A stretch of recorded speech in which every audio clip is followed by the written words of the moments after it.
Yes. Yokoso. Konbanwa, my fellow Stadians. I hope you're good.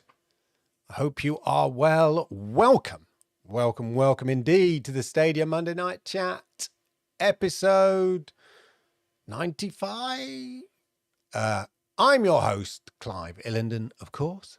As ever, on the show, we'll take a deep dive on all the news, views and gossip around all things Stadia.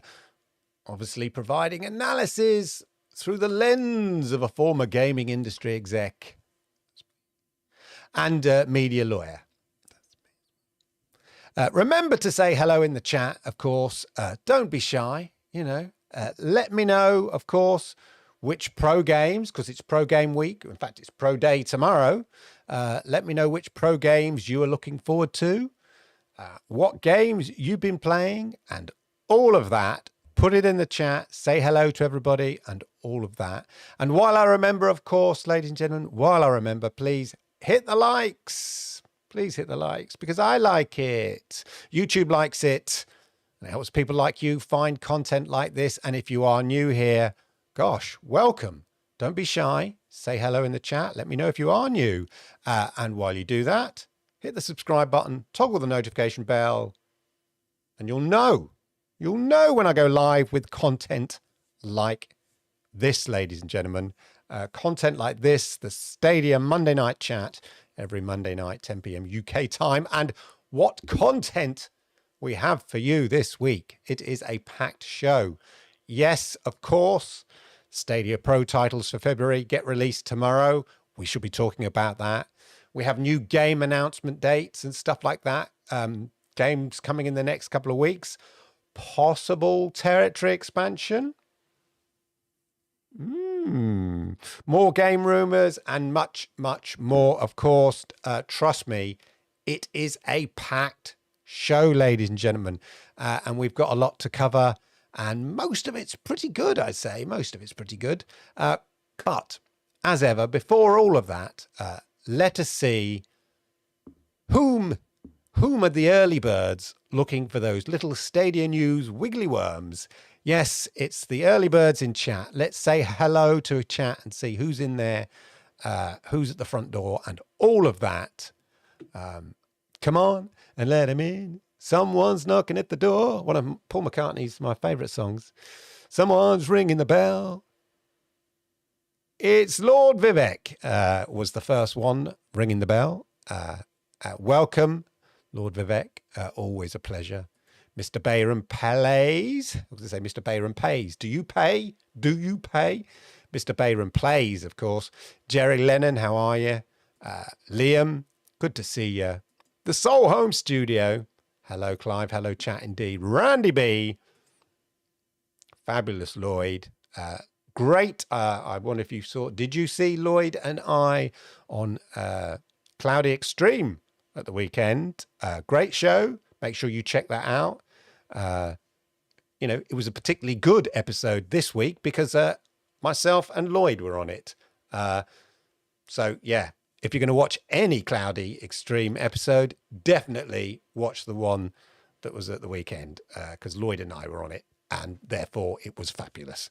End of. Mr. Bayram looks like he's going to play Cosmic Star Heroine. Heroine. That sounds bad, doesn't it? Ditto here.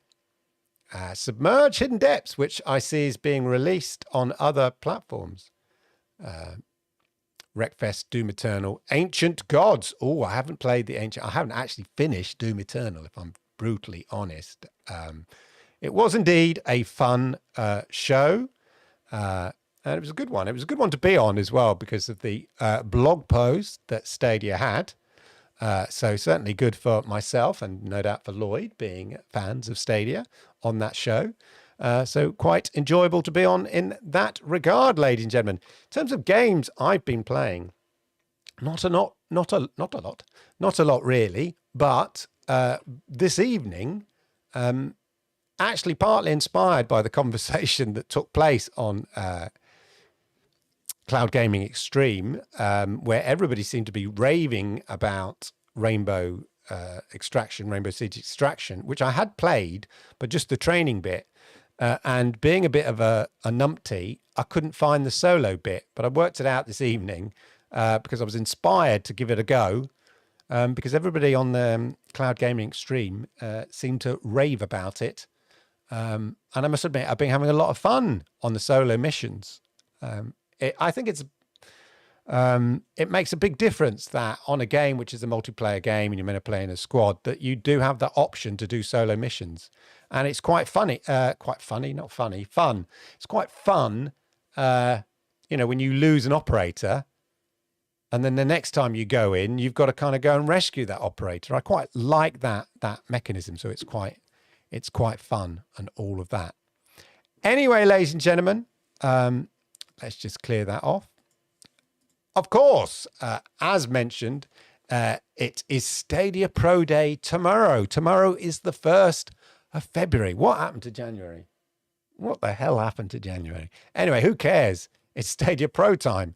1st of February, tomorrow, means Stadia Pro Games. And of course, that meant that last week we had the Stadia community blog post, as no doubt you all know, and it provided us with all the details. So, as is what we do, let us take a look at the Stadia blog post from last week and whiz through it and sort of look at all the exciting, wonderful things that were on offer. We're not interested in just the big picture. So, shall I go big? Let's go big. There we go. So they just commented briefly on the community feedback survey. I hope you took part. No moaning about Stadia unless you did. They say the response was amazing. Certainly in the few hours following the survey's release. I'm not surprised. People have a lot to say. Either good or bad, they have a lot to say when it comes to Stadia, more than some other platforms. You just have to check out Reddit for that. But here we've got the first of a couple of new games that launched on Stadia. Fast and the Furious Spy Racers Rise of Shifter. And the other one, Troll Hunters Defenders of Arcadia. Now these, of course, are both from Outright Games. Here we are. So it's good to see, as ever, Outright Games, Fast and the Furious Spy Racers, Rise of the Shifter, and DreamWorks Troll Hunters, Defenders of Arcadia. And as ever, it's always good to see Outright Games delivering their games onto Stadia. It's a good relationship that Outright Games seem to have Stadia. This is an ongoing thing. And that's what you want with a publisher, a bit like Ubisoft. You want that ongoing relationship, that commitment from the publisher to, bring their games to the platform. And there's still a few other Outright Games which have yet to be sort of formally announced or certainly released on Stadia, and subject to sort of any rights issues, which potentially I could see on one of them. But then again, most of these are based on pre-existing IP, so that's not been an issue. So I expect to see some other Outright Games very soon on Stadia. But let's go back to the blog post anyway. There we go. Of course, the big thing and the big release tomorrow on across all platforms, or most of the platforms, of course, is the Life is Strange remastered and the Life is Strange Before the Storm remastered. As somebody pointed out to me in my news report, when I said it's like 2 games, they said, actually, it's about 1.5 games. Okay. All right, pedant. But it's good to see. Now, it's quite interesting. Of course, this launches day and date, as I said, on multiple platforms, but comes to Stadia Pro. I'm getting a little bit of deja vu there. Who remembers a year ago, this time a year ago, did we not get, give or take, was it this year? Little Nightmares 2 launched day and date across multiple platforms, but landing on Stadia Pro on the same day. So last year, we had first big release of the year, Hitman 3, day and date on Stadia. Following month, sort of a AA game rather than a AAA game, but Little Nightmares 2, day and date, but coming to Stadia Pro. This year, first big game of the year, really, maybe, Rainbow Siege Extraction, day and date on Stadia. February, sort of a AA game, arguably, although a remastered version, but coming day and date to other platforms, but to Stadia Pro. Life is Strange Remastered. I'm seeing a pattern there. I'm not saying much, much else, but there's certainly a pattern there. Let me know if you're going to be playing Life is Strange. I think I played some of the first Life is Strange on Xbox. It was very briefly on Xbox Gold about 3-4 years ago. And I started playing. I tried to get my daughter into it because I thought it was a way of getting her into gaming. Maybe she could relate to the characters. She got a bit bored with it, but I think maybe, ironically enough, I think if she maybe played it now, it may kind of resonate with her a bit more. Interesting. Although, oddly enough, she's got straight back into Overwatch 2 after a long time away from it.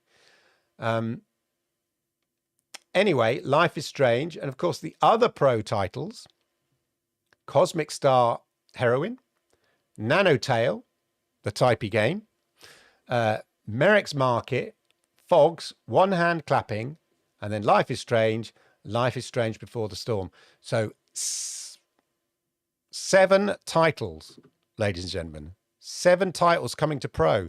Pretty impressive. However, and it's just a little thought here that I had. Life is Strange, of course, we always knew it was, it's interesting because some people are going, oh, Life is Strange is a Pro game. Wow, that's amazing. I didn't know that. Not paying attention, are you? They did say last year, like way back last year, that Life is Strange, True Colors, would be coming to the platform. The brand new Life is Strange would be coming to Stadia. And not only that, the remastered version would be coming to Stadia Pro. And of course, it was meant to be coming to Stadia Pro in October. So that makes me think, now it's coming in February, because that's when it's releasing, day and date. And the fact it's releasing on the 1st of Feb, I wonder if that was sort of agreed with Stadia, so that it coincided with the Pro release. Anyway, my point is, without Life is Strange and Before the Storm, would we just have 5 Pro games this month? And normally you have like one sort of what I'd call a chunky game, like a double A or sort of maybe a triple A game if you're lucky, even be it an old one that's already on the platform. But if you take away Life is Strange and Life is Strange Before the Storm, you look at those other ones, there's nothing there really that stands out, I would say. Would we be happy if we just had those 5 Pro games? This is all hypothetical because we're not getting it. We're getting 7 games. And so we should be really happy and over the moon. But I'm just curious whether they pushed another game out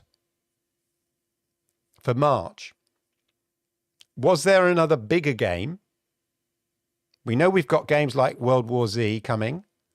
Was there another bigger Pro game that's been pushed out to another month to maybe bolster another month because of the move of Life is Strange? I don't know. It's just purely speculation, but I'm just thinking. But anyway, doesn't matter.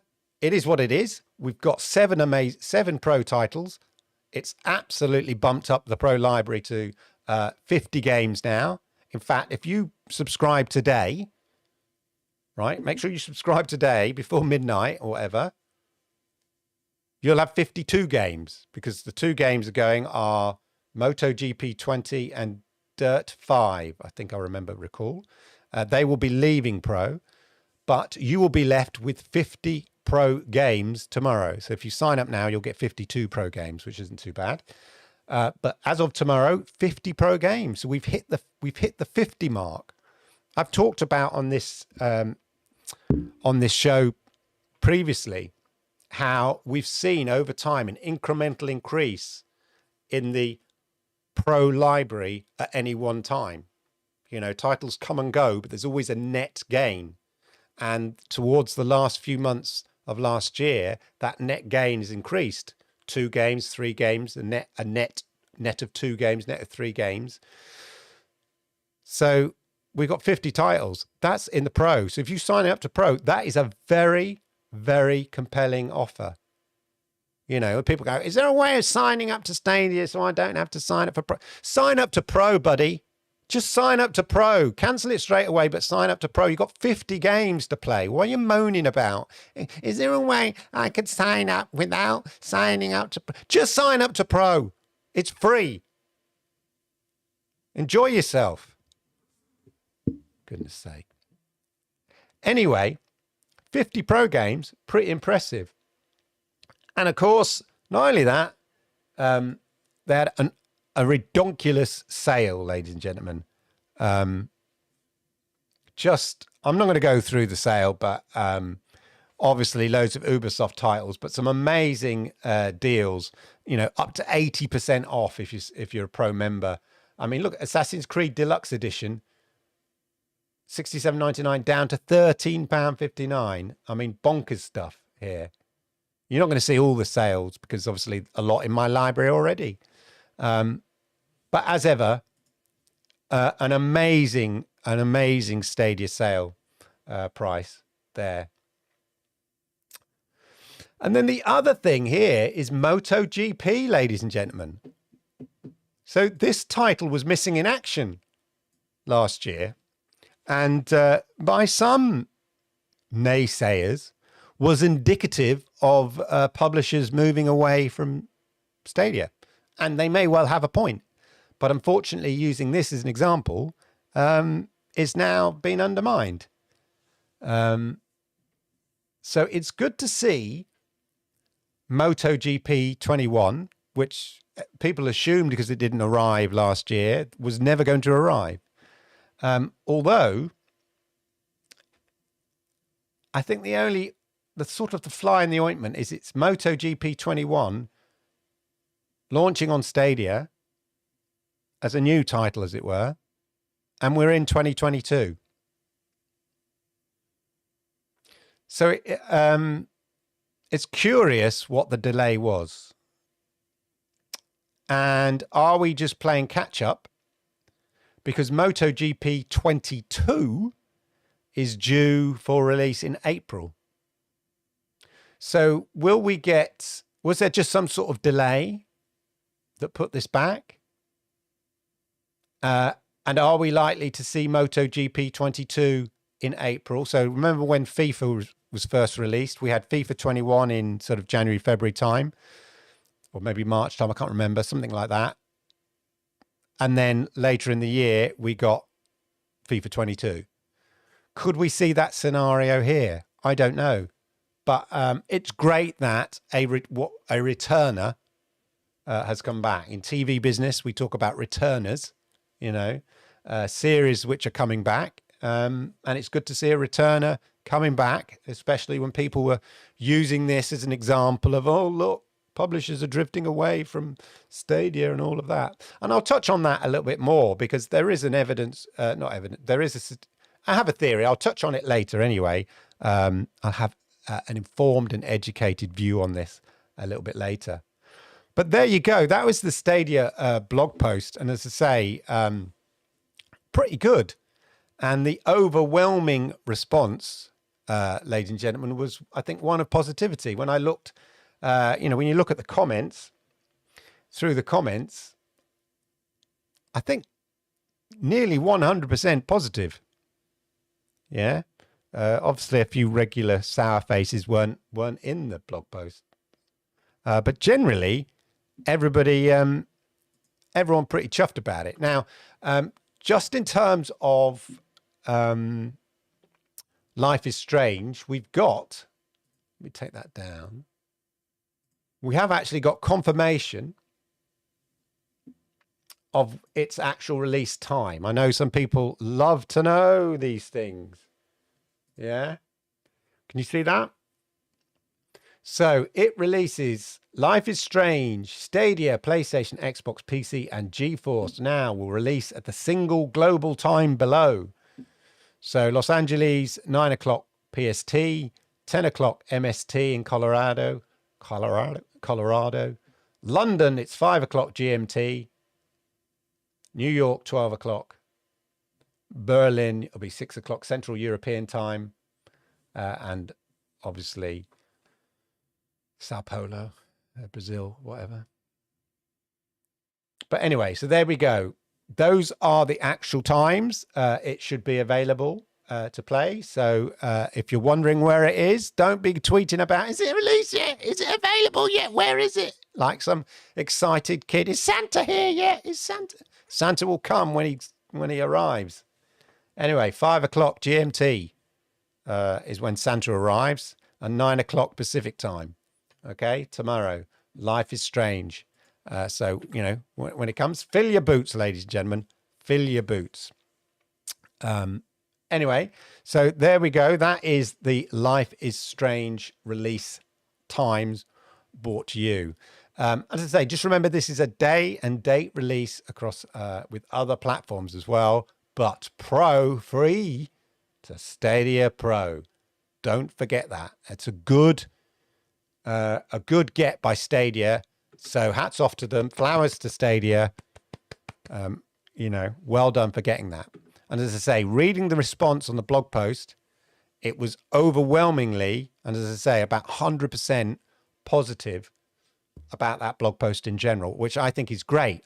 But, ladies and gentlemen, but it is not just the community who seem to have or respond in an overall positive way about this. Oh no.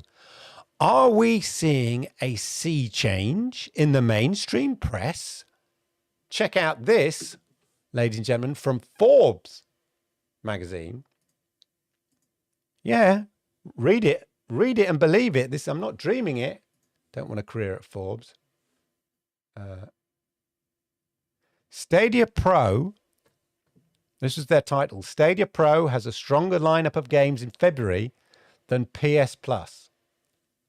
And then listen this for a headline. Don't believe the haters. Don't believe this could have been like one of us fanatics or whatever writing this. No, it's not. This is Forbes magazine. Don't believe the haters. Google Stadia is a great way to play games as long as you have a decent internet connection. It's multi-platform and there's a solid selection of games available to buy in the store. Stadia Pro subscribers can claim a few titles each month as well. For February at least, I think Stadia is offering a stronger selection than Sony. And then it talks about the Stadia Pro and how Life is Strange remastered and Life is Strange Before the Storm remastered are critically part of a critically acclaimed series with ardent fans. Not many games have been available to claim on Stadia Pro on their release date. True. Little Nightmares 2, Pixel Junk Raiders, Wavetail, Stacks on Stacks on Stacks. What a game. Crater, Orcs Must Die 3, Super Bomberman R, and Outcasters. And then just goes on about the Pro titles here. Compares it to Sony.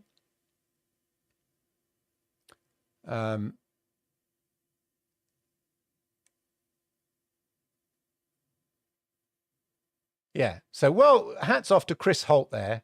Well done, mate. For a reasonably positive mainstream press blog post about Stadia. So it's good to see. You know, one lark does not a summer make, as we say in England. But maybe there's a bit of a sea change. And at the end of the day, it doesn't surprise me. It doesn't surprise me that we get, you know, I've said it before on this channel so many times and on other, shows. Stadia right now is the best it's ever been. And every month it gets better. That is a fact. Yeah. Stadia's not going backwards. right? You might, you might not like the speed at which Stadia is going forward, but it is not going backwards and it is not standing still. Okay, we can argue about the speed it's going, but it's not stationary and it is going forward. So every month, Stadia gets better. And right now, Stadia is the best that it's ever been. You've got 250 games on Stadia in the library. Not bad. Signing up to Stadia now, as I said before, I don't mind repeating myself. As I've said before on this show, somebody new coming to Stadia. Maybe Stadia launching a new territory, completely oblivious to Stadia, now is presented with the package of Stadia. 250 games in the library with great sales. 50 games in the Pro library for those who subscribe right now. It's a very, very compelling offer. It is not the offer that was available 12 months ago. And it certainly wasn't the offer that was available 2 years ago. But that doesn't matter because no one's going back in a time machine to subscribe. Yeah, or sign up to Stadia. Anybody new to Stadia is signing up right here, right now. And they are confronted with 250 games in the library. Big AAA games in there. Recent releases. Rainbow Siege Extraction or whatever, things like that. 50 games in the Stadia Pro library. Compelling offer. Fact. Fact. End of. Slowly but surely, Stadia improves. Purely by the addition of new games and new Pro titles. Simple as that. As I say, it may not be happening as quick as people want. And that is a separate conversation. That is a separate debate. And that is a legitimate position to hold. If you feel that it needs to be more aggressive, that's a legitimate position. But you cannot deny Stadia right now is the best it's ever been. It's this drip of continued improvement and value. Like coastal erosion. It cannot be ignored. And over time, that little cliff face, or that big cliff face of negativity is eroded away. Yeah? By the sheer compelling offer of Stadia. Interestingly, though, there are still games launching in the next few weeks that weren't even mentioned in the blog post, ladies and gentlemen. So maybe they'll be in the blog post in 2 weeks' time. To what am I referring? Well, of course, ladies and gentlemen, of course, what am I referring to? Dynasty Warriors 9 Empires Edition. So this was tweeted by Koei Tecmo themselves. Yes, an official launch date for Stadia in a tweet from Koei. Coming to Stadia the 15th of February. So basically 2 weeks' time, we have another great game. A game we've not different from a lot of the, I don't think there's a similar game on Stadia to this. And Stadia mentioned at the end of last year about how obviously they'd be bringing, more games, but what they particularly focused on was more variety of games, whether it's a Jackbox type game, party game, a family game, or a big kind of Japanese, game like Dynasty Warriors 9 Empires, with a whole kind of politics system in there, a combat system, a sort of game you can really get your sort of teeth into and spend a lot of time. So that wasn't even mentioned in the blog post. But coming to Stadia. So it's great to see, and hopefully we get more similar games and more games from Koei Tecmo. More on that later. If we just have a look at the amount of games that have been released, let me just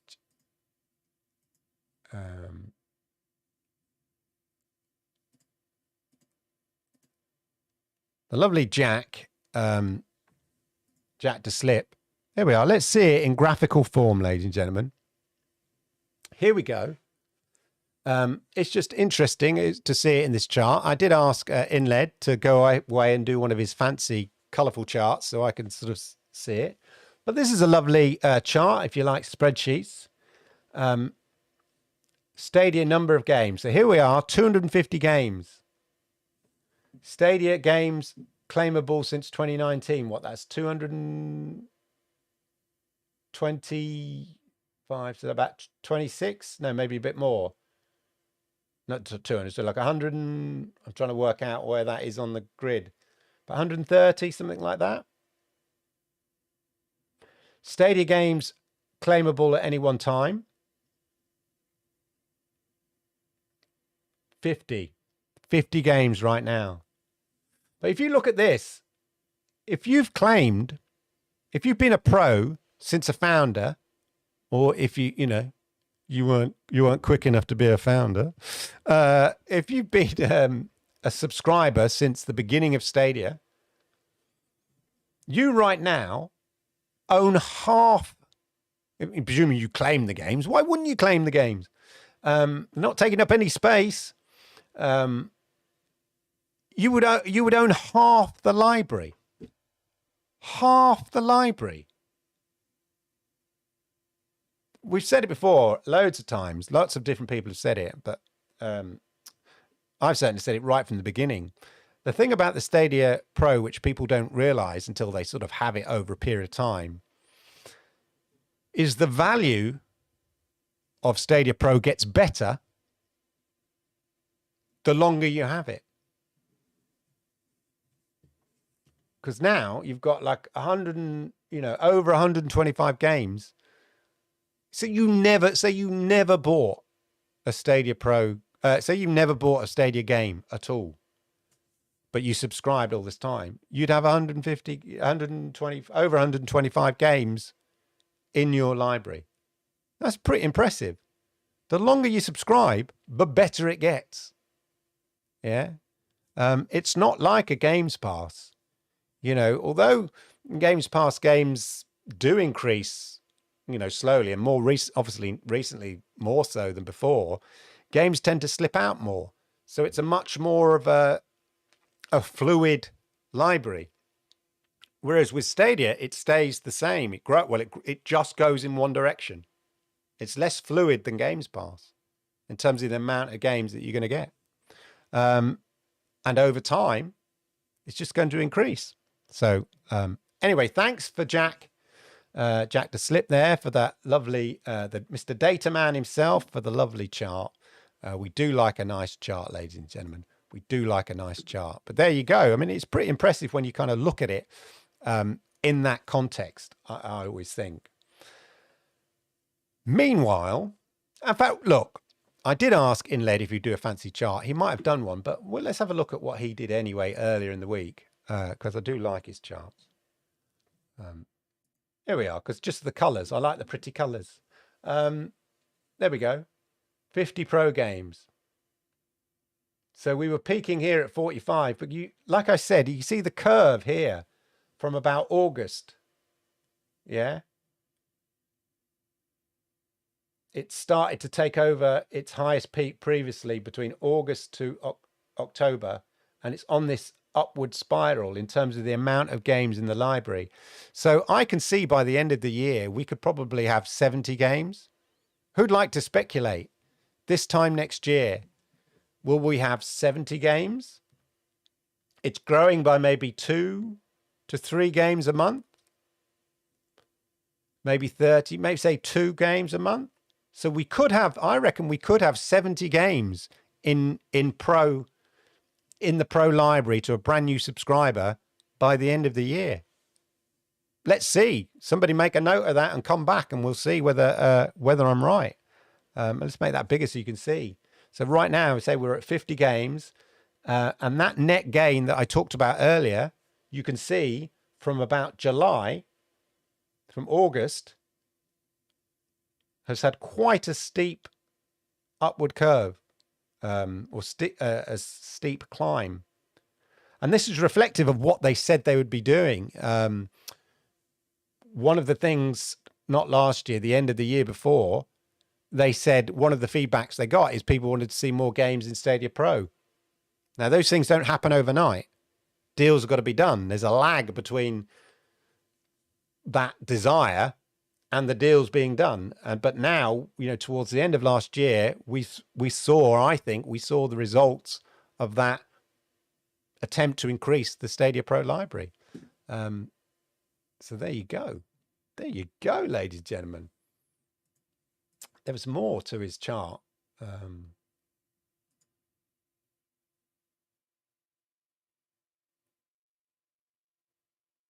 a quick look at this one. These are the games that have been in for the longest period of time. Crater. And then Hitman. Been the longest pro games.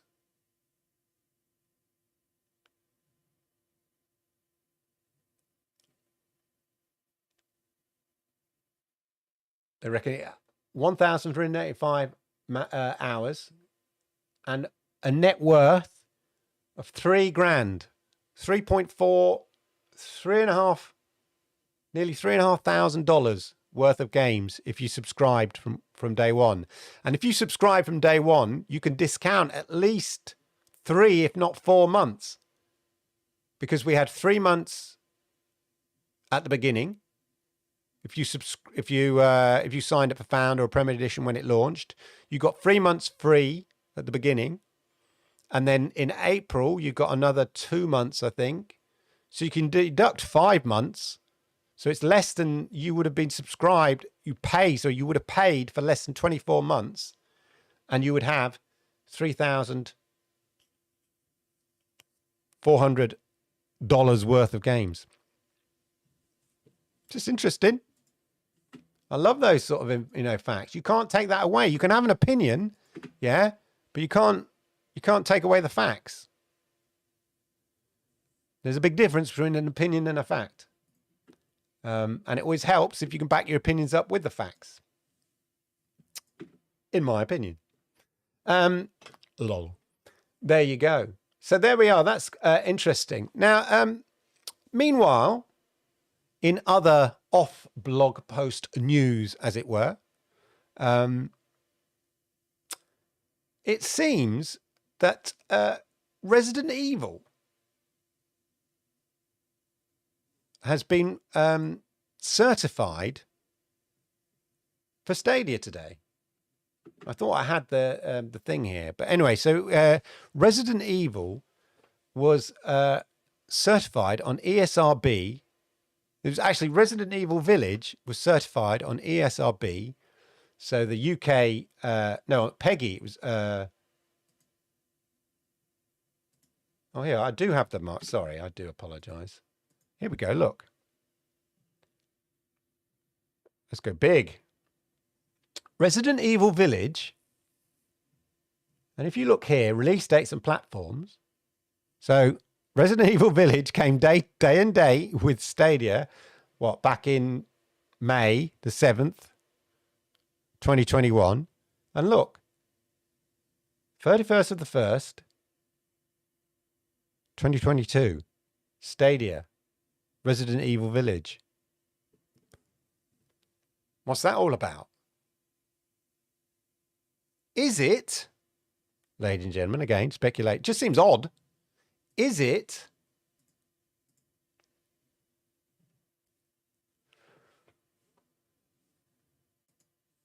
Reverse? Reverse, of course, Resident Evil Reverse is launching in 2022. Is this them just certifying Resident Evil Village plus Reverse free, which is of course free with Resident Evil Village? Is this sort of indicative that the Stadia port of Reverse has now been complete? Were the ports or, were the versions for PlayStation and Xbox already done and certified? And is this Reverse being certified under the umbrella of Resident Evil Village for Stadia? I don't know.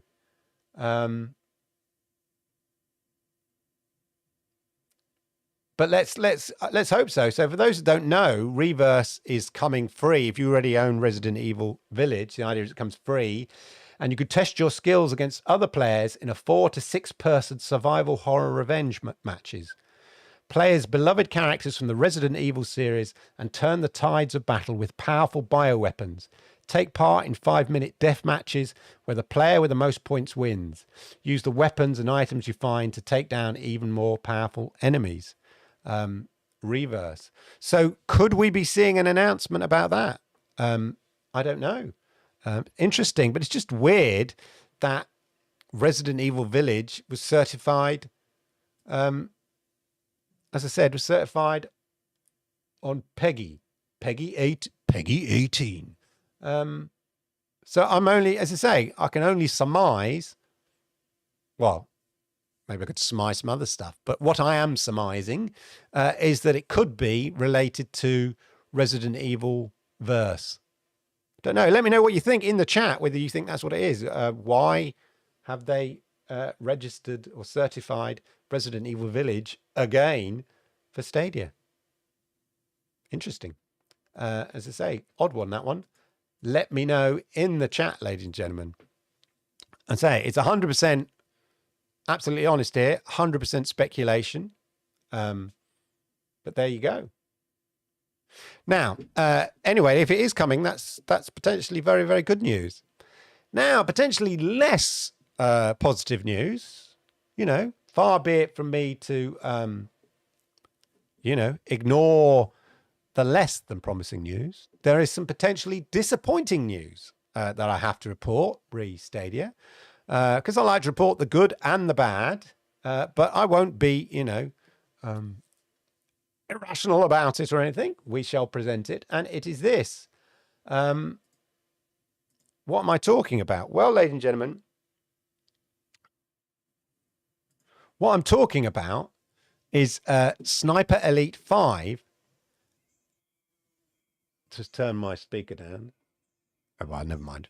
Anyway, has been announced. So obviously Sniper Elite 4 is on the platform.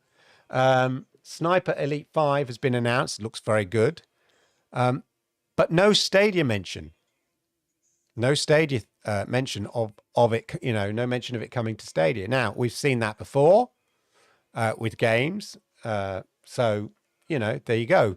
However, to compound the issue, there was a tweet, ladies and gentlemen, from Rebellion Games themselves. Let me just take you to that.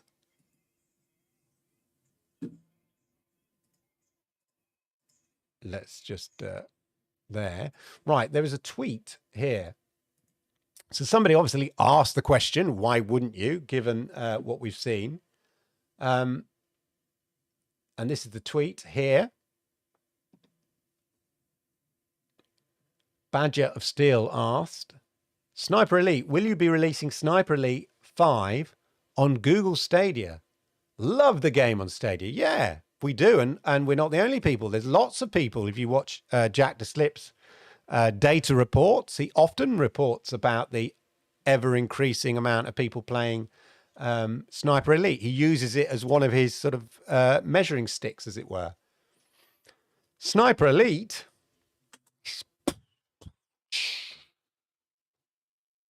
shot that one down, didn't they? Do that again. Yeah. Hey there. There are no plans currently for Stadia.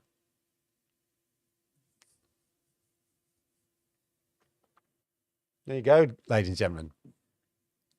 As I mentioned, this is, of course, a sequel to Sniper Elite 4, a game, as I mentioned, that continues to have regular players playing the multiplayer aspect of it and stuff like that, according to Jack the Slip's stat reports, his data reports on a regular basis. I still don't think this is definitely means it's not coming. Yeah, but Clive, what about the tweet? It's right there in black and white. It's not, no. Yeah, but if you read it, it says there are no plans currently for Stadia. So I don't think it means it's definitely not coming. And working in the world of media contracts and then having to give sort of PR departments a line when you're in the middle of contracts and people get asked, is this thing coming? And you don't want them to publicly announce it because you're in the middle of a negotiation and whatever. Trust me, this goes on all the time. The response sort of sounds like that. It's too early to say. But it's interesting because I speculate that Stadia entered into a general multi-game publishing agreement with Rebellion, because we've had a lot of Rebellion games on Stadia. So similar to the 5-game deal they did with EA, with Rebellion games, we had Zombie Army 4, Sniper Elite 4, Stranger's Brigade, all from Rebellion. So they've supported the platform in the past. So it looks like to me that, Stadia did a number of multi-game publisher deals. So deals with publishers for multi-game deals to bring to the platform. We saw it with EA, we saw it with Capcom, we saw it with Take-Two, etc. And I think this was, before Stadia, this was all done for the launch of Stadia in the first sort of year or so. Yeah, to make sure that the deals were in place to sort of support the platform. You can't just sit around waiting for the new games. You want a combination of bring some back catalog games, bring some new games as well that you've got coming down the line. And in order to do that, you do these sort of multi-game deals with publishers. And I think, and again, I'm speculating here, that I think the hope was that with Stadia would reach a point, and with the new business models, and they'd reach a point with a platform where it would perform to such a level that that publishers would just start to bring their games to the platform organically, just naturally. And maybe Stadia is still not quite there where it needs to be for that. And again, I'm 100% speculating. And, these publishers are going, well, you've got to keep incentivizing us. I think Stadia want to move away from the bit of incentivizing people to a situation where it's just another platform that you release on. But that's an investment decision each publisher has to make. And if that's not happening right now, if they haven't got enough momentum in terms of that, making that investment decision easier, because they can't just keep throwing money at publishers. It has to evolve to a point where publishers just want to bring their game to Stadia, right? And clearly we're not quite at that point there. So it might need another couple of years of doing these multi-game deals. And if that's the case, then I hope the Stadia partnership team are really concentrating on these more and more strategic multi-game deals with publishers for a little while longer, until Stadia is in that place, has that user base for publishers to invest in Stadia versions of their games more often, more instinctively, because it makes financial sense for them. They would be foolish not to. We're still not quite there. Whether you're a big publisher or a small publisher or a small developer, it does require an investment of time, and time is money, to bring it to Stadia. And you want to know that you're going to be reciprocated, that investment is going to return. And if you can't, if Stadia aren't going to sort of throw money at you now because they want it to be a kind of organic decision, then you might still be a little bit on the fence where Stadia is. So what might help? The question is, what might help if it's not just money? What might help the situation in terms of publisher reluctance? As I say, after all, it's a time/money investment decision. Maybe more players, maybe a bigger player base. What's the quickest way to achieve this platform? To achieve this for the platform, what is the biggest way to achieve a bigger player base? Territory expansion, ladies and gentlemen. And guess what? That leads me very nicely into the next bit. Is there, and again, are we beginning to see clues that suggest territory expansion could be happening soon? There is speculation, ladies and gentlemen. There was a Reddit post here. Reddit. There is speculation that Stadia may be readying themselves for launch in Brazil. Now, I don't feel confident enough in the research and the information here yet, and I don't speak Portuguese. So it's quite hard for me to research much deeper, even with Google Translate. But as I say, the speculation is Stadia could be launching in Brazil. And the reason for this, we've already seen a number of games certified for the Brazilian market, along a number of Stadia games. So we've seen a number of Stadia games be certified in the Brazilian certification for releasing games in Brazil, like PEGI, but the Brazilian version of PEGI or ESRB, which is odd. Now, I put that down possibly to, they just have to, if a game is launching in that territory, they just have to, in Brazil, they just have to register it for all the platforms it's currently available on for the rest of the world. I don't know. That was just a possible theory. So I wasn't 100% sure that was it was enough to sort of prove that there was an imminent coming of Stadia to Brazil, right? However, this has sort of turned up my curiosity, maybe by another notch or two. And what it is here is the Stadia landmark registration. I think what they mean is the Stadia trademark registration. Don't know why I call it a landmark registration. I think what they mean is that the Stadia trademark has been finalized by the Brazilian bodies, officials.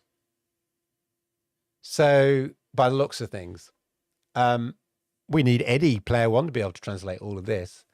But I think that's what it is. I think they've registered the trademark, the Stadia trademark in Brazil, or it's all been approved for the various different categories that you register a trademark in. You tend to, costs money for every category that you register a trademark in. That's to stop you registering Stadia as a washing powder or something crazy like that. It limits you to being sensible registrations. A little bit of trademark IP info there. But anyway, so could this be signed? I'm not totally convinced yet, but it's interesting. It's interesting that we've seen there's a couple of indications now. As I say, with a possible trademark of Stadia, registration of the Stadia trademark in Brazil, the certification of the games that we've seen. I don't know. So this was published on Reddit post by Progidue. Anyway, who cares? Thank you, Progidue, for that post. Again, purely speculation. We don't know. But let's hope, because it is the surefire, quickest way to increase the player base. And you increase the player base and everything else falls into place. That whole issue that I told you about, publishers still on the fence in terms of that investment decision, it tips them over. It will tip them over. So yeah, interesting stuff, ladies and gentlemen. Let's do a quick roundup of the other news for you, ladies and gentlemen out there, because that's what I'm here for. That's what I'm here for. So I mentioned it in my Stadia News TLDR. Make sure you check it out this week. I'm sure there will be one, probably around Wednesday. Short news, short burst Stadia news. New Luna update for, get rid of that, Super Animal Royale with a new BCG weapon, the big clucking gun there, as part of the Chinese New Year. coming to Super Animal Royale. They are founder creator. Hello, Jake. Boutineau. Anyway, let's have a quick look at this new weapon. Basically, it fires eggs. That's it, I think. There we go. Yeah, the big clucking gun. And you can fire eggs at people, and I think it slows them down. That's the idea. And there's loads of other little kind of features coming. Anyway, so that's new DLC for Super Animal Royale, ladies and gentlemen, coming there.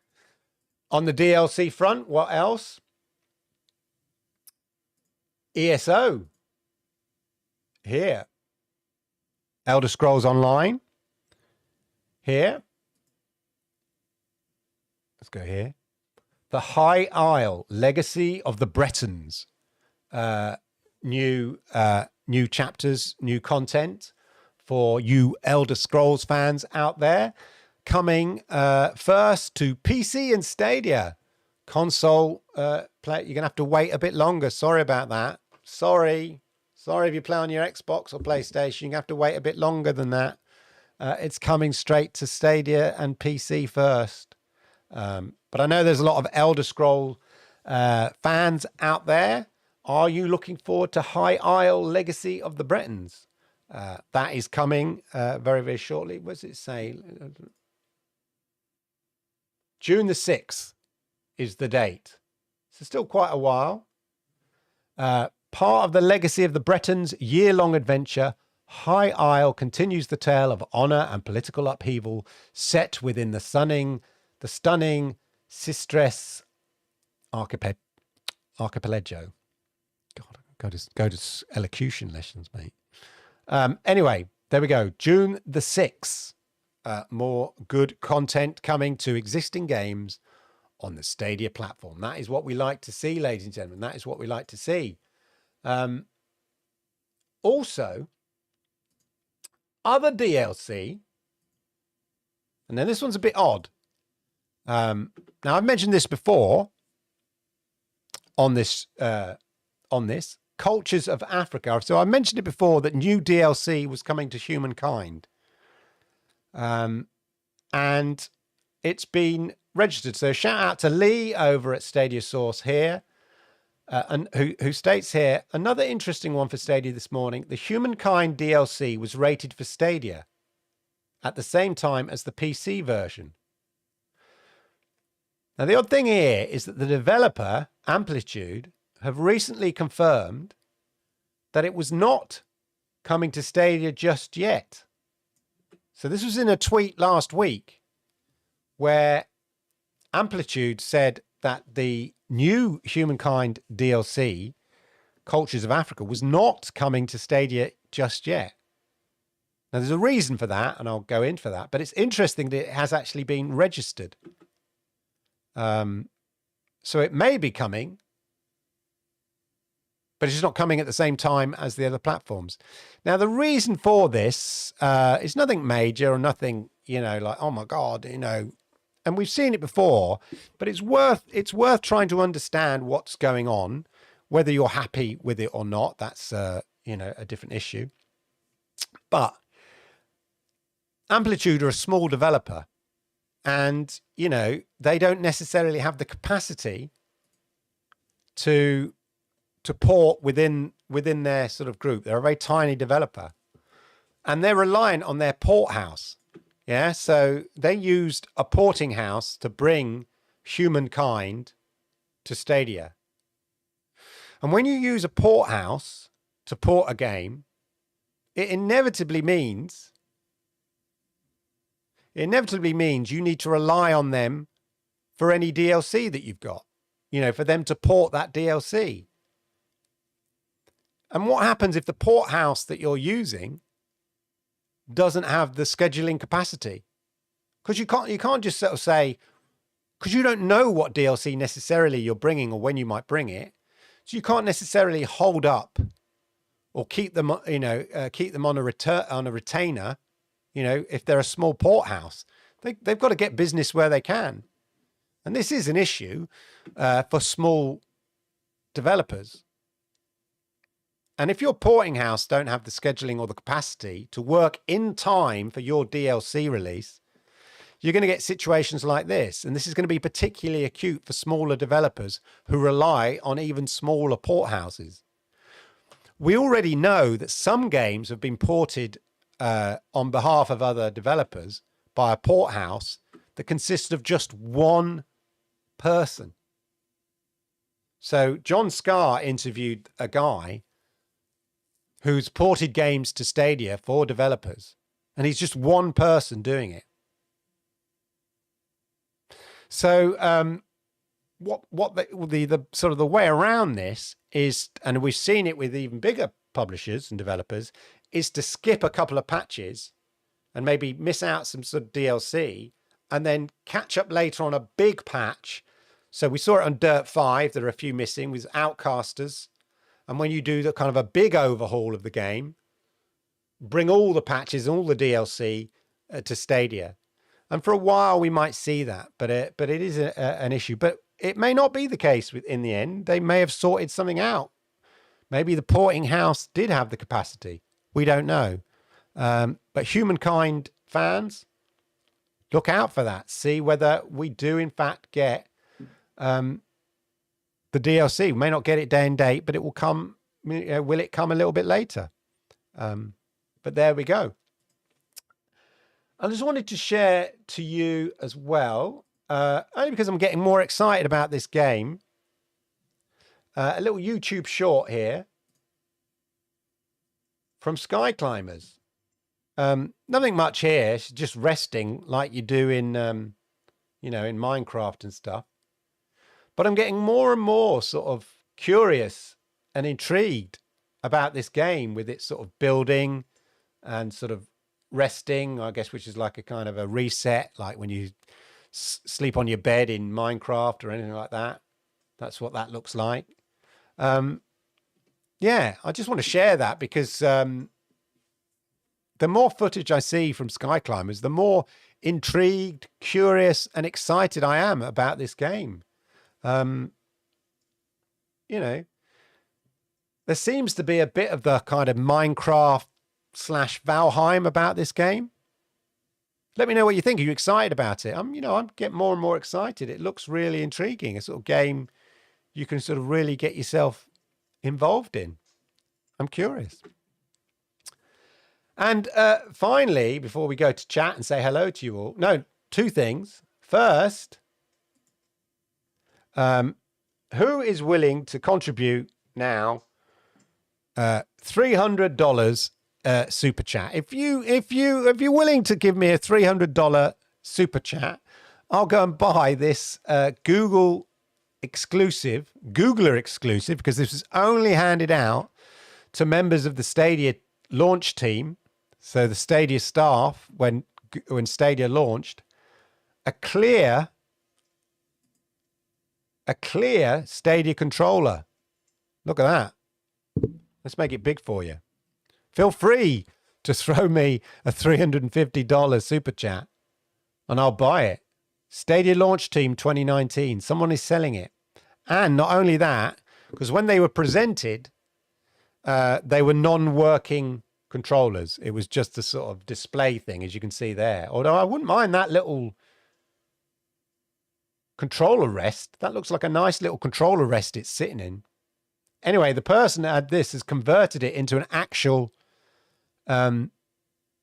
working Stadia controller. This was shared by Original Penguin on Twitter. It says, according to 9 to 5. I've got a slight issue with 9 to 5 because this is hardly a big Stadia story. And I had a big Stadia story round about New Year's Eve time.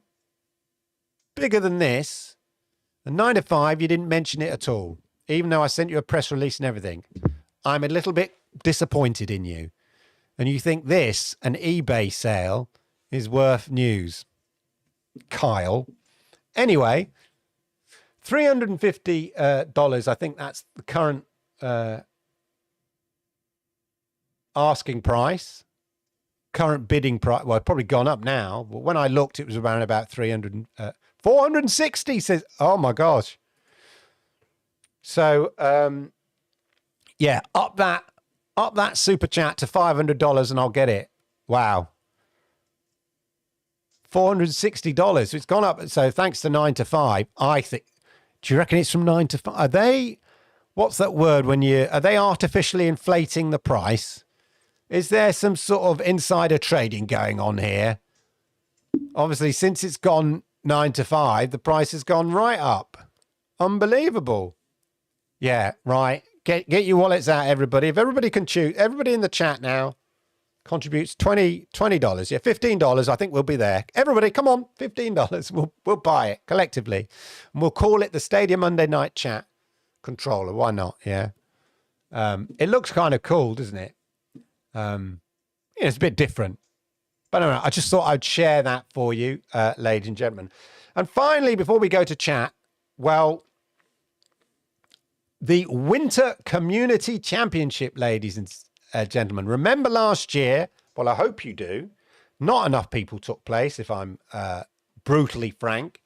We had the Summer Community Championships where there was over $2,000 worth of prize money. This year, so here, the Winter Olympics starts this week, but Olympic Committee has nothing on the Stadia community. Oh no. The Winter Community Championship on Stadia begins this week as well. So last year, we had the Summer Community Championships on Stadia. 5 weeks of competition with over $3,000. This is a community event, a community event organized by the community for the community. I'm big about these things. But not only that, it's $3,000 worth of prizes in the summer one. The winter event will sport 3 weeks of qualifying competition with a single game competition each week. And the first game starts tomorrow, I think it is. I think it's tomorrow, and it's Wreckfest, ladies and gentlemen, Wreckfest. In each qualifying week, you can participate throughout the week at your leisure. The winner of each week's competition will be awarded $50, with the runner-up receiving 25. So even if you don't even have to make it to the final, and you can win prizes if you make the winner, the top, and the runner-up of each week. At the end of 3 qualifying weeks, the top 16 players, based on an average of 3 weekly ranks, will be invited to participate in live finals featuring 4 rounds of competition. The final was such a laugh. If you did not see that final, you missed out. It was hilarious. And it was Jem who won, was the first winner of the community championship. The first place winner will take home $400 and the second place $200. So the first competition is based on Wreckfest. To compete in the first week, all you have to do is play Wreckfest in the Game Weekly Challenge. So I think it is tomorrow or the day after, the 1st or the 2nd of February, Wreckfest launches their weekly challenge. And all you have to do is play that weekly challenge. Yeah. So Wreckfest will be launching their weekly challenge. I can hear the fireplace from Sky Climbers playing in the back of my... let's just take that out. Right, back to that. Yeah. So all you have to do is participate in the Wreckfest weekly challenge and get as many points as you can on that. You need to register to take part in the Stadia Community Championships, and you can register on the PNTS network. It's all on this Reddit post. In fact, why don't I put this link in the chat for you if you want to register? Ladies and gentlemen, make sure you register there. So register first, and then you can participate. You don't have to do every week if you don't want to do every week. As I say, there are prizes up for every week. But please participate. If people are streaming it live, watch that, support it, because these community events, I think, are really cool. I put a little diatribe somewhere, probably got loads of thumbs down knowing Reddit. It wasn't a diatribe. It was a positive tribe rather than a diatribe. And I put here, not to be missed. This is another great community event. If the Stadia Reddit is about anything, it should be about the Stadia community. I feel strongly about this because the Stadia Reddit is not always about the Stadia community. There are Stadia community events and the Stadia Reddit ignore it. Yeah, they don't get on board. There are 100,000 Stadia Reddit users. And we put on Stadia community events and we are not even seeing 1% of that. Now, I'm not expecting 100,000 people to partake in the community championship, but there's not enough energy for community events from Reddit. Maybe Reddit just exists to be full of miserable, cynical, negative people. I don't know. I'm not casting everybody like that on Reddit, but get involved. Yeah, Reddit, Stadia Reddit, get involved, support this. This is, a Stadia community event organized by the Stadia community for the Stadia community. It's fun. It's meant to be fun. So enjoy it. Get involved. And there's money available. Yeah, there's money to win. Anyway, rant over. Get yourself involved, ladies and gentlemen. Shout out to Jack for organizing these things. There's an organizing committee around him, but it's Jack Jack the Slip who's inspiring all of this and getting this done. So please support it. Get involved, enjoy it, watch it, participate, have a go. It should be a lot of fun. There we go, ladies and gentlemen. Sorry, I got a bit ranty there. You know my relationship with Stadia Reddit. I just like people to be a bit more positive, if you can. I love the positive posts you get on Reddit.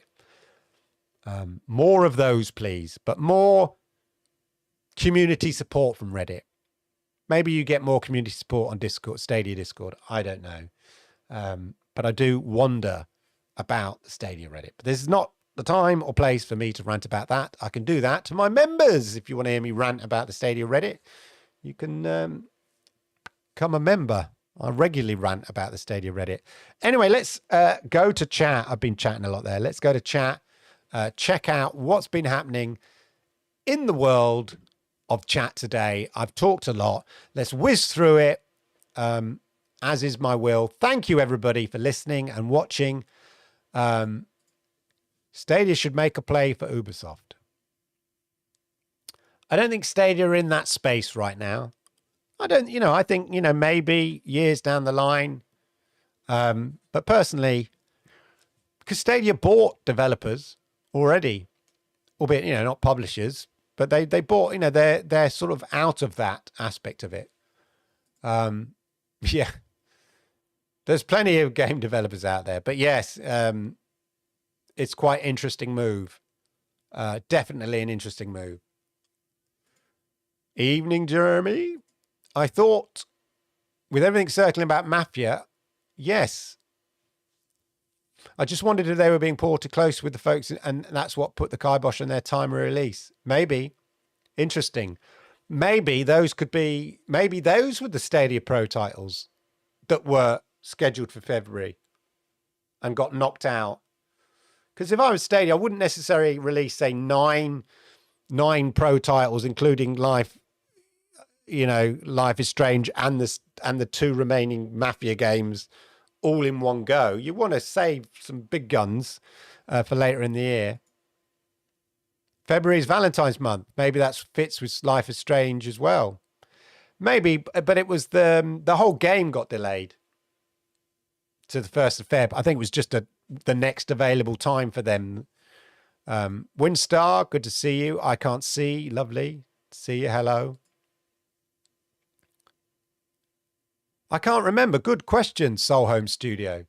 Maybe I should have thought about that. I'm sure if we looked on Inled's page, it's got it. I'm not going to look now. Yeah, Mafia 1 and 2 will be March Pro games, or at least one of them. I think they probably will be a Pro game. Could be March. I think World War Z is a possible Pro game. We got Ark and Darkside. That's it. Ark, okay. Ark and Darksiders. They were good games. So that would have been a bumper month. Yeah. Hello, Anmanar. I haven't seen you in a long time. Welcome, welcome. Although, of course, PlayStation and Destiny have officially confirmed that there is no intention to make Destiny exclusive. And Ubisoft won't be bought because they are a French company, I believe. That's true. That's true. Until those existing contracts lapse. But PlayStation and Bungie made it very clear. If you want to know, so some people I've seen on Twitter have said, why? What's in it for Sony? What's in it for Destiny 2? And if you really want a good explanation, then forget everything else you read. Just read the interview with the CEO of Sony, PlayStation, and Bungie in gameindustry.biz. And they explain it all there. It's very, very simple. It will remain a multi-platform game. They will remain like an independent studio so they can carry on doing what they do. The advantage for PlayStation or Sony is Sony are renowned for amazing, immersive, narrative-driven games. Bungie have, online, living, continual service games, in Destiny 2, and they've mastered that. They've mastered that online gaming experience. And Sony are buying that kind of skill base, as it were. And at the same time, for Destiny, for Bungie, they need a money injection. So they get that from Sony. In addition, Sony is not just Sony PlayStation, Sony Entertainment gives them the opportunity to leverage the IP beyond, so the Destiny IP beyond just gaming, which is something Bungie have always wanted to do. So there's a lot of win-wins, but they were absolutely fundamentally clear. Read the industry.biz interview with both parties about this deal. Absolutely fundamentally clear that Destiny 2 will remain a multi-platform project. So there we are.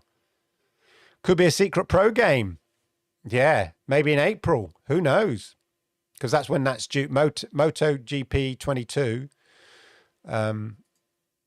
Any word on no? Watch this space, because any red stick atheist, and welcome to the chat. It's a name I don't recognize, so welcome, red stick atheist.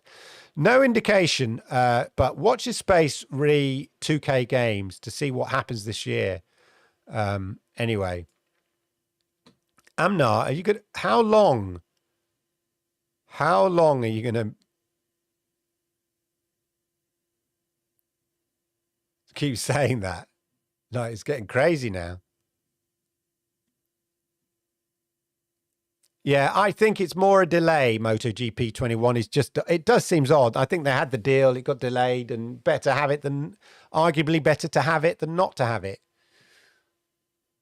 There's a fan base for it. It was available. If it was delayed, whatever.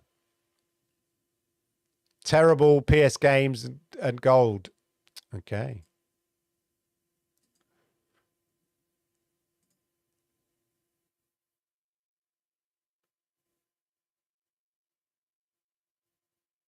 Yeah, Yoshida in there with the defense. Konbanwa, Yoshida, arigato gozaimasu.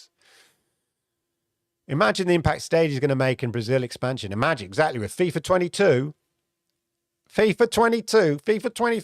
They should launch, and a World Cup coming up this year, winter. Imagine if they do that. Yeah, definitely. Resubscribe to Stadia Pro. Well, good for you, Liam. Good time to do it. Did you do it? Have you just done it? Because, yeah, as I said, if you do it before tomorrow, don't know when the cut-off period is, but if you do it before tomorrow, that's 52 games. You're going to get Dirt 5 if you haven't already got it. Digital Foundry, exactly. And we mentioned it briefly before, didn't we, Randy B? Destiny. The thing about when people say to me, what did I first feel when I got Stadia? The Founders Edition. Bought Stadia, Founders Edition. First game I launched, as many of you did, if you signed up day and date, Destiny 2. And I knew that Stadia had cracked it. Yeah. The whole kind of, it's impossible. How can you stream games from the cloud? It's latency, lag. It will never work. It's just physics. It's impossible. I knew they'd cracked it when I played Destiny 2. My experience of Destiny 2 before that was only on the Xbox One. And when I played Destiny 2 on Stadia that first time, and it not only looked better, but it played better than my native Xbox One, I knew Stadia had cracked it at that point. That is what sold it to me. So yeah, Destiny. And Digital Foundry did their comparison, and I wish in a way. So they were really looking at the GeForce Now top tier, the 3080 tier, and they found that the latency on the game was less than Xbox Series X. Natively. Incredible. But interestingly enough, on Stadia at 1080p 60 frames per second, when they compared Destiny 2, which is what I'm talking about, with the Xbox Series S at 1080p 60 frames per second, the latency, the difference was 2 milliseconds, which is imperceivable to mammals, to humankind. Like, it was like 85 versus 87. And there's enough error there for that to be kind of equal. So basically, Destiny 2 plays as good in terms of any latency or lag on Stadia as it does on an Xbox Series X natively. Unbelievable. But that is, and that's Digital Foundry saying that. So, it just goes to show how incredible it is. I'm not, you're a busy boy. I'm not going to, no wonder my chat's so many people in my chat. It's Amnar talking so much. This isn't an old game. Thought you were smoking. Okay. Chinese, right, Lloyd? What are we talking about? Always listening, Christopher. Maybe if I do some AMSR just for Christopher Torres. Welcome. I'm now talking about Stadia. There we are, just because Christopher's listening there. Ray, how are you, man? Good to see you. I played way more Samurai Warriors. It was a simple mistake to make. Talking about Dynasty Warriors, are we? Yeah, Amnar loves. Oh, get a room, Amnar. That's what we say. You and Stadia get a room. Man's Quizzer FD. Nah, Xbox, PlayStation. I'm going to do it in a voice like that. Nah, Xbox, PlayStation, and Nintendo wins. Stadia is losing, brah. Okay, thanks for that contribution. What's up there, Geek the Sneak? How are you? Lol, what kind of nut would compare multi-decade platforms to a 2-year-old one? That's ridiculous. Crazy. Thank you, Mr. Bayram. Yeah, bruh, I love the soul in it, says Quizzator. It's even less of an issue when dealing with cloud gaming. No consoles to buy, play on all platforms. Boring arguing. Exactly, Lloyd. There was an article somebody tweeted. I think it's in, what was it? Game Tech. I can't remember what it is. But there's a really clever article. Somebody tweeted it saying that, you know what? If you worry about the fidelity of the games over this particular platform and on that kind of stuff, then you're doing yourself a disservice, because people just want to play the games. They're not that bothered whether, but I can see a bit of artifacts, little artifacts on the edge. When I played it here, there was a little bit of artifacting on the edge of the screen. Who's looking at the edge of the screen? Just play the game. They're all much of a muchness. So if the game is available on a platform near you, enjoy it, play it, have fun. That's what I'm doing. Spending is an inferior way of making money to expand, and Google just took Play to AC in Asia. They did indeed. There's certainly money in that war chest. The big difference is that Google Play makes $48 billion and their, play chest, their money chest is for them, not for other divisions, as it were. But it is interesting to see them bring Google Play for Windows to, I think it was Taiwan, Hong Kong, and somewhere else. Thank you, So Home Studio, for sending me the link about that. Lloyd is correct. Lloyd is often correct, ladies and gentlemen.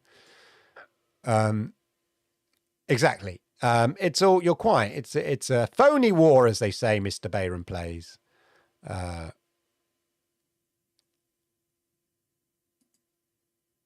Oh, there we are. Fake news. Yeah, exactly. You heard it here. Capcom have bought Resident Evil 8. It is curious, though, why it has. I can only think it is the verse. But let me know if you haven't, Cyborg always. I'm just going to play and have fun. Of course you are. Don't worry about it, Mr. Bayram plays. Yeah, exactly. And we've said it many times before, just like, flitting between Disney Plus. I caught up with the Book of Boba Fett. Loved it. I hadn't watched any, so I crammed all of that. I caught up with Death in Paradise on the BBC iPlayer. Even though I work for the company, is one of the few things I actually watch on the BBC. Don't tell my colleagues. Yeah. Then I watched, what did I watch on Netflix? Anyway, the point is flip. You do it with your subscriptions, with your TV and film. You do it with the games, GeForce Now app officially launched on the LG C1. I thought it already launched, but it was the beta version. So I fired it up tonight. Still haven't managed to play a game because actually the user interface was not, I'm sure the beta version was better. And then I couldn't find a controller to link to my TV and oh my God. So I gave up. I'd signed into 2 accounts. I signed up my Ubisoft account. I signed up my Epic account. I couldn't find my password. So I couldn't be, But anyway, yes. The point is, if I wanted to play Apex Legends, I could just play it on my LG C1 via GeForce Now if I could be bothered to sign in. But there you go. It's all about options, isn't it? Yeah. Ray's in his second set of 20s, yeah? He's living his 20s again, literally.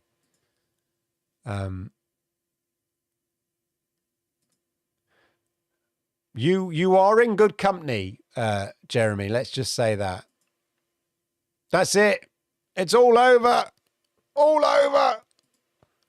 Oh my God. Get off with your astrology here, Cloudbusters. Oh, it's Manquisitor here again. Yeah, I would be doing this when you Stadia fanboys stop to make such dumb vids every day. Stadia is the future. Praise the sun, yeah? In it. That's what he says. Pisces in the constellation of the star. Yeah. Oh dear, you guys are going bonkers. You're on your own there. I think there's probably, the pandemic is obviously going to hit smaller developers who maybe don't have the capacity to manage or absorb impacts like the pandemic. So it's going to hit smaller developers and it's going to hit smaller port houses even more. So that could well be a legitimate issue. Nerve Report goes deeper in what's going on with Stadia Brazil. Shout out to Brian. How much deeper can he go, Randy? Hey? But anyway, check that out. Nerf Report if you want to find out more about speculation about Brazil. Balls for life. What's up, my fella? ESL DC before console. Yeah, humankind. Yeah, swings and roundabouts. Exactly. It's about priorities. Swings and roundabouts. Crow Resin, how are you, man? Gahandra. Yeah. Beef up the local telecoms 5G main partner. Yeah. It would fit in there nicely. I mean, they'd have to change some other aspects of the business model, as we know. in the same way that the Indian market is not about buying consoles, it's also not really about spending $60 on a game. So there are going to be some other changes needed, I think, in the market. But it would be huge, as Jeremy says. It would be huge. PUBG is redonkulous. But the trouble is, what I fear is that some people are so much into PUBG Mobile in the same way. I mean, there are like 50 million players on PUBG Mobile in India. Now, there certainly was. Unbelievable. And the Call of Duty PUBG, enormous.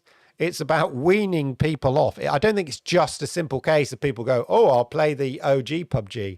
Because I think people genuinely like playing PUBG Mobile version in those territories.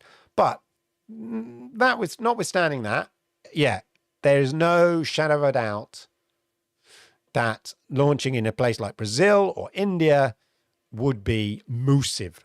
Absolutely. 460, as we said, for a Stadia controller. Unbelievable. Geek the Sneak wants it. It does look amazing. It does look amazing. It's going to go for 1.5. Wow, you heard it here. 1,500, you reckoned? Whew. Yes, Young Ye's getting it. So he can smash it up one day and go, I told you so. There is the link. Don't forget the link. Oh, I didn't mean to click it there. Yeah, well, we do see that. We do people come on. Hey, Bud, how are you doing? Hello, sir. Good to see you. They do indeed have many ventures in gaming. As I've said before, gaming is now an important part of their cloud offering. I don't mean cloud gaming. I mean in terms of their cloud for enterprise, cloud for business. They're talking about retail, medicine, something else, and now gaming. So it's offering the cloud, selling cloud services to big publishers and developers, not just about Stadia, but like the tools and the tech and the support. And now they announced it. I talked about it, and with, I forget his name now, going there, Jack Booser going there, heading up that part of the cloud for gaming. It's really, really important. And hence, Stadia is really important just in terms of the tech as a demonstration, let alone anything else. So, yeah, funny one that. I wish they would, but we know that Stadia have an odd relationship with their community. You know, they don't really, give out stuff to the community. They like some sort of distance. It's a bit of a, I don't know. I think they certainly need an adjustment there in their attitude towards content creators and stuff like that. I'm not going to moan about it. I don't do it for stuff. He says, adjusting his Stadia jacket, which I did not get sent or anything like that. I've never been sent anything. Those are people who watch this show will know, because I have made a few little snarky comments about it. Naughty me. I've never been sent anything by Stadia, despite doing 95 shows on this, but I don't do it for that. But there you go. Whereas some random dude may well have. But there we go. I'm not talking about John there. He tattooed his own body, so he's perfectly, as I say, if anybody's going to get anything, he certainly should. But anyway, but when you see how GeForce Now is, and we can moan about it, and we can moan about content creators who just sort of go, clearly make content on there with the hope they're going to get some goodies. Fair enough. It obviously works for GeForce Now. It gets traction, it gets attention, gets people making stuff for them. So, whilst you might not, you might resent or have suspicions about the motives behind some content creators who make stuff for GeForce Now, that doesn't matter. What GeForce Now is doing is obviously having an effect. I mean, I make content outside of gaming. So those that know my channel, I do a lot of reviews about complete nutrition products, and I get sent a lot of stuff to review because I'm one of the main channels. One of the major channels, the main channels. It's quite a niche market, but that's the point. I found a niche and it's something I was interested in, and I developed that niche. And I get sent loads of products from complete nutrition product companies. Got a cupboard full of them. I can't get through it all. So yeah, but I never set out to do that. I mean, when I started this channel, like anybody else, that's where I started doing complete nutrition product stuff. It was the gaming stuff that started taking things to a different level. Anyway, good. Signed up. Good to see. Liam signed up to the Winter Championship. Great to see. I think Google should purchase a gaming studio. It's time to make a statement. I don't think the time is now, to be honest, Jinx. I think maybe they will. But not now. I don't think that, it would be contrary to everything they did. They shut down Stadia Games and Entertainment. So why would they buy a studio now? It's not within the current business plan. I know people want to see bold statements. It's not about that. I think, and I've said this before, I think I mentioned it.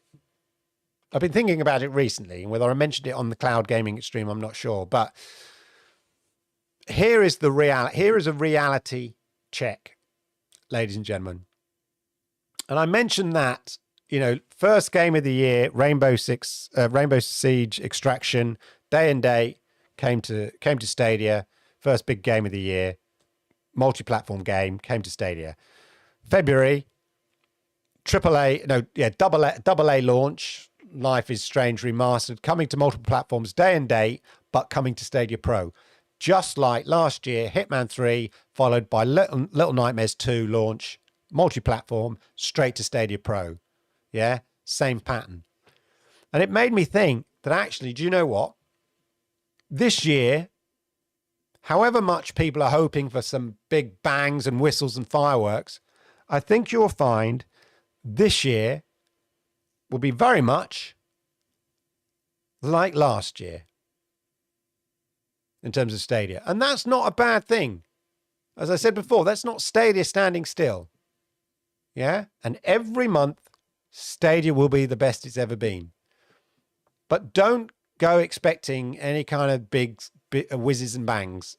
And I know we see, a 20-year-old established brand like Xbox spend $70 billion. A 30-odd-year-old established gaming brand like PlayStation spend however many $1 billion they did on Bungie. Stadia is a tiny, tiny part of Google. And it is in its nascent kind of period. It's still. So don't be expecting any major bangs and whizzes. What you're talking about, Crow Resin, about, I thought you'd like my ASMR. I did, yeah. I'd be turning into LED. If you come on the channel, if you come here with your slightly ill-informed opinion, I may end up using that voice, Mr. Bayron Plays, Clearly not you, but, other people. Tom's Hardware, thank you. That was the interesting article about how obsessing over, one game playing it better than the other is a bit pointless, especially, because, especially when it comes to PC, for example, gaming PCs have a wide spectrum of graphical capability. So it is a bit pointless. And loads of people have an Xbox One, and loads of people have a PlayStation 4. Some people have a PlayStation 5. Some people have an Xbox One Series X. Some people play on Stadia. Some people play on GeForce Now.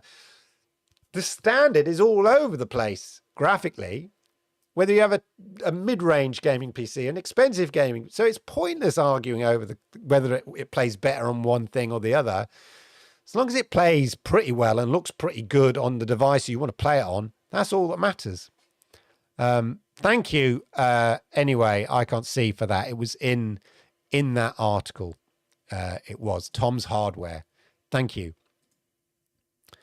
Hey, easy. Indeed. We praise the cloud, not the sun, brother. We do. Yeah. Yeah, Microsoft. They've got the money. Microsoft have got the money to buy that controller, that Stadia controller. Exactly. Maybe Google could buy it. Google makes controller acquisition. Hold the press. Hold the front page. Oh, here we go. Here we go. You never, yeah. In it, I never have played Dark Souls, yeah? That's the Stadia effect, or it's Stadia effect, yeah? That's the Stadia effect. I don't know who Stadia is. Is he a friend of yours? I played every Souls game. I got the reference. Nutritional products giveaway. Nice. I should do. I've got so much of it. I should. Interesting enough, and watch my space. People say to me, how do you do gaming and nutritional products? Well, interestingly enough, the Venn diagram of those two, yeah, I've just got a product that I'm doing a review of here, which is aimed, so it's a complete nutrition product, and it's aimed at gamers, and it's not the only one. There's another product, which is, I think, Phase Gaming or someone like that got involved in, which is a complete nutrition product aimed at gamers. And today I saw an advert for Huel mac and cheese, which is a product I've reviewed on this channel. And the advert was by, like a streamer saying, when I'm gaming, I want to blah, blah, I want to make sure I'm eating all the right nutrients and blah, blah, blah. So I use Huel mac and cheese. So they're, oddly enough, my other subject area on this channel, that market is targeting gamers, interesting enough. I know you'll hear more about it if you're interested in that stuff soon. What games are games that you'll never see on Stadia? Hart says, oh yeah. Good. Then you know for sure what great games. Oh, God, I've lost my LG voice there. Never mind. It's nonsense anyway. There we go. So there we go. That's the chat, everybody. Oh, sorry. Yeah, you did. It's not a sales chat. I'm just saying, man. I'm just saying. Just saying. One of the reasons I started taking complete nutrition products was because at the time I had the odd free weekend where I would sit and game in like 8-hour, 9-hour stretches. Just sit there playing Minecraft or Overwatch or whatever, Sea of Thieves, like 8 hours, 9 hours. And then you start eating unhealthily. That way it made sure that I, ate properly. Just a word for the wise there. Because us gamers can be a bit unhealthy in our kind of lifestyle habits, ladies and gentlemen. So if you can tick a few boxes to make sure one aspect of your lifestyle is okay, you can keep on gaming, ladies and gentlemen, keep on gaming. And on that note, where I bring together my two areas upon this channel, I'm going to say good night and thank you. Welcome. Thank you to everybody who appeared in the chat. As ever, another wonderful show. I hope you enjoyed it. If you haven't already done, hit the likes, ladies and gentlemen. Be much appreciated. And all of that. It would be good if they bought Ubisoft, but I can't see it happening. Ubisoft being a sort of French company, they're quite nationalistic about that. But there we go, ladies and gentlemen. Why don't we do this all again? Same time, same place, next week. Have a wonderful, wonderful week. Enjoy your Stadia Pro games tomorrow. Let me know on the Twitter and the Twitter sphere and everywhere else what you've been playing and all of that. Have a wonderful, wonderful evening. And make sure to check out my Stadia TLDR news, which is a short news report, maybe 5 or 6 minutes for any new, sort of Stadia hitting news that comes later in the week. The last one did really well, so make sure you look out for that during the week. Have a wonderful week, and I'll see you around very, very soon. Goodbye.